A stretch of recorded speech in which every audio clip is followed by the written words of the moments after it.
Guys, Brian Sheppard here. Thanks for tuning in to CityFly. Thanks for supporting my YouTube channel, my Instagram channel, Facebook, the whole 9 yards. I really appreciate it. Happy Father's Day 2018 to all the dads out there and all the moms who work so hard.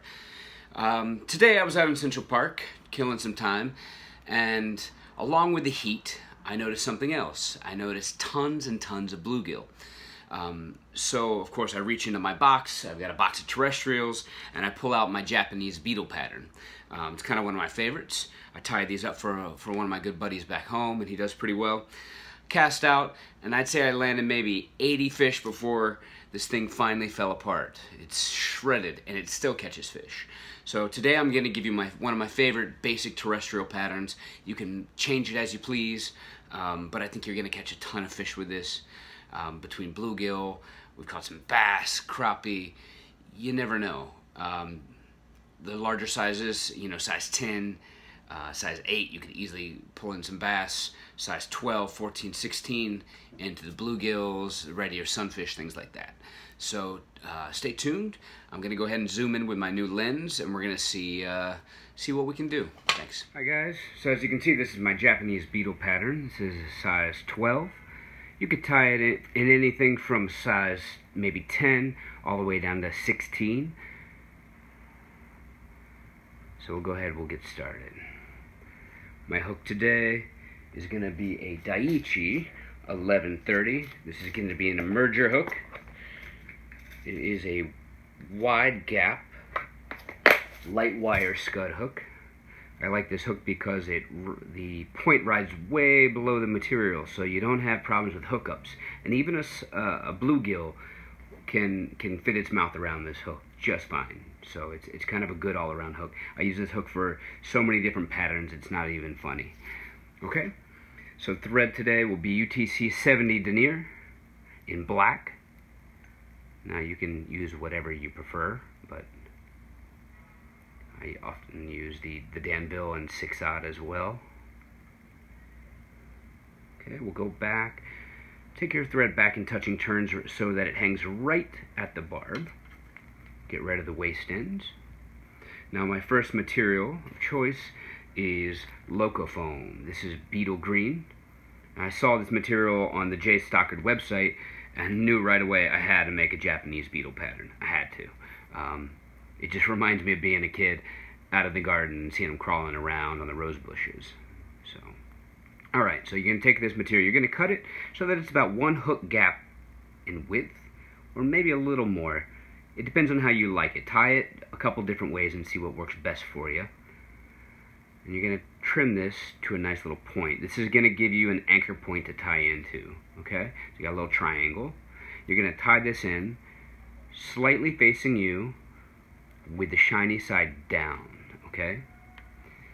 So as it's facing you, you can bring the thread around lightly, and as you tighten it, that torque will slowly roll the material to the top of the hook, okay? So I've tied in this nub.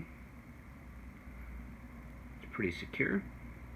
You don't have to go like too crazy tight. You risk cutting the foam. Okay, so just coat it. Sorry, you can hear the street sweeper in the background. That's how you know we're in Harlem. Alright, so my next material of choice is going to be Ice Dub UV Peacock Eye.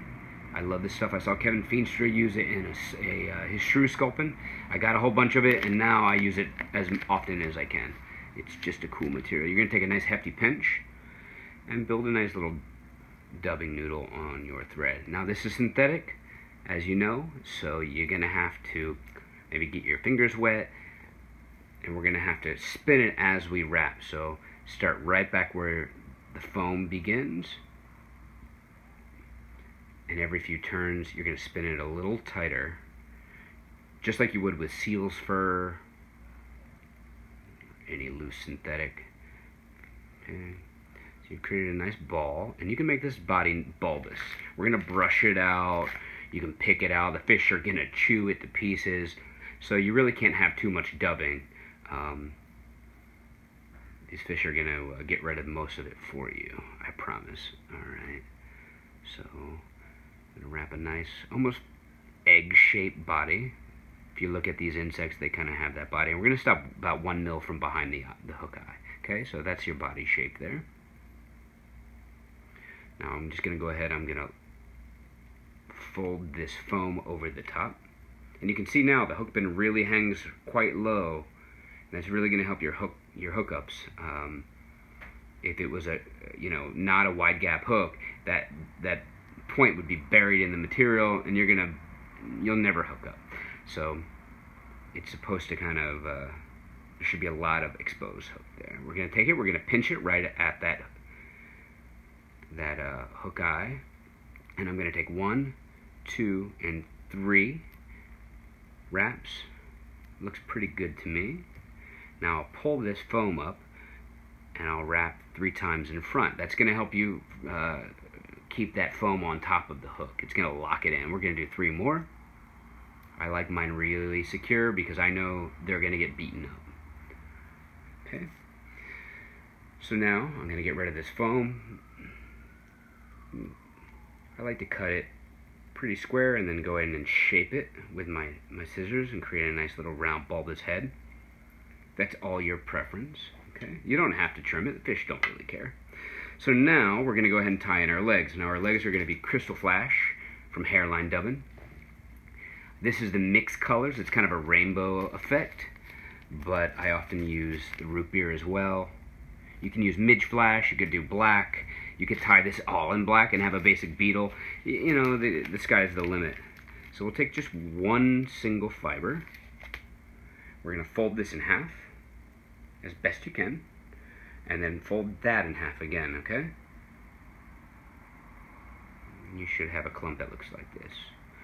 So we're going to lift it up under our thread, up and around the top, so that it lays right on your side of the hook where you want these legs to be, okay? That's all. That's simple. Now when you get really good at this, you can use 1 fiber and 1 Crystal Flash fiber and do all the legs at once. That's a little more complex and time consuming. At this stage, to keep it simple for yourself, we're going to do the same process with the other fiber. Reach it up, drop it right where you want it to end. And using my thread, I'm just going to bring it over 1 time to hold it in place. Nice. So there you go. You have your legs in place. Now we'll go ahead and trim these, but not yet. I'm going to do 1, 2, and 3. That looks pretty good to me. Now we're going to go ahead, we're going to put in our post. Our post is going to be a polypropylene yarn. You can use Ripple Ice Fiber, you could use Ice Dub, use whatever you want. You could use another color of foam. I do that sometimes. Today I just have this handy. I like the bright color. Just cut off a chunk. It doesn't really matter how big. And we're going to split this. You don't need that much. It's just a cider. It's going to help float the fly, but it's really just a cider for your own good. Okay. So now I have about half a hank. We're going to bring it up just like we did with the legs. And drop it right in the center. Okay. Hold everything down and give it a couple firm wraps. Twist it. Looks pretty good to me. Now we're just going to go ahead and jump right into your whip finish. You're going to take all this material back. I keep these legs long so that I can do this without having such a hard time. So you're going to grab it back. You're going to flip this little head back. And you're going to do 1, 2, and 3. Grab your whip finish. If you can do it with your bare hands, more power to you. I am terrible at it. Okay. So we're just going to go ahead. 1, 2, 3, and 4 turn whip finish. Seat the thread nice and tight, and reach in here and trim. At this stage, you could put some glue on it. Not important. It's kind of your personal preference. You know, some UV resin or some flex cement. That's totally your call. Now I'm going to reach in here. I'm going to trim this post about 1 hook gap in length. It looks pretty good to me. Maybe a little shorter. Nice. So that's going to help you see it on the water. And now we have to get rid of these legs. So I'm going to pull the legs down. You could pull them up too, doesn't really matter. We're going to pull them down, hold them all together, go down to right up in line with the hook point, and you're going to trim them off. Perfect.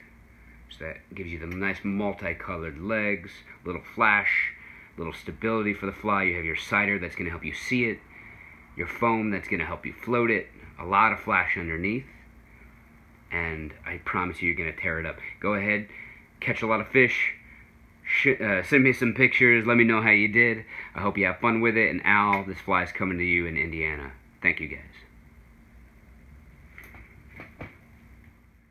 For more information or to book guided trips, text NYC Fish to 40691 or hit me up at gofishnyc.com. Thanks, guys.